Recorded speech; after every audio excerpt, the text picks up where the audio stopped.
Subscribe to Mufti Tariq Online and press the bell icon for more videos.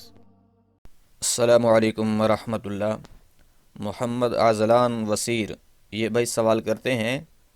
کہ اگر غسل کے بعد کوئی جان بوجھ کر یا بھول سے ناپاک کپڑے پہن لے تو کیا اسے دوبارہ غسل کرنا پڑے گا یا نہیں، اور مزید یہ بھی کہ اگر کسی شخص کے کپڑے ناپاک ہو گئے اور اس نے غسل کیا، پھر اس کے بعد کپڑے کا وہ حصہ جو ناپاک ہوا تھا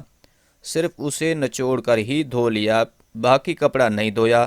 بلکہ ایسے ہی پہن لیا، تو کیا یہ صحیح ہے یا نہیں؟ دیکھیں، اگر غسل کے بعد کوئی جان بوجھ کر یا بھول سے جس بھی طریقے سے ناپاک کپڑے پہن لے، اگر تو غسل کے بعد کسی نے ناپاک کپڑے پہن لیے اور پھر ان ناپاک کپڑے پہننے کی وجہ سے کپڑے کی ناپاکی جسم پر نہیں لگی تو جسم ناپاک نہیں ہوگا۔ اگر کپڑے کی ناپاکی جسم کے کسی حصے پر لگ بھی گئی، خاص طور پر یہ کہ ناپاکی ترتی اور جسم کو لگ گئی، یا جسم کا پانی کپڑے کے ناپاک حصے میں لگ کر جسم پر ہی لگ گیا، تو جسم کا صرف وہی حصہ ناپاک ہوگا جس میں ناپاکی لگی ہوگی، پورا جسم ناپاک ہرگز نہیں ہوگا، اور دوبارہ غسل کرنے کی بھی ضرورت نہیں ہے، بلکہ جسم کے جس حصے میں ناپاکی لگی ہے صرف اس کو ہی دھو لینا کافی ہوگا۔ دوسرا مسئلہ یہ ہے کہ اگر کسی شخص نے غسل تو کیا اور اس کے بعد پھر کپڑے کا جو حصہ ناپاک ہوا تھا صرف اسے نچوڑ کر ہی دھو لیا،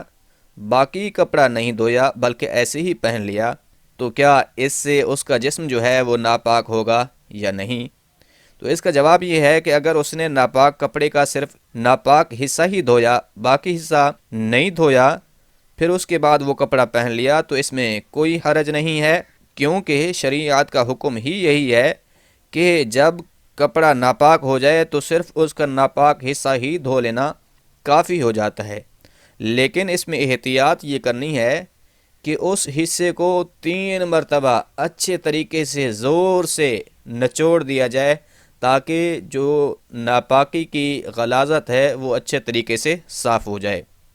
امید ہے بات سمجھ آ گئی ہوگی۔ اللہ کریم ہمیں حضور نبی رحمت صلی اللہ علیہ وآلہ وسلم کی سیرت و صورت پر چلنے والا بنائے، آمین۔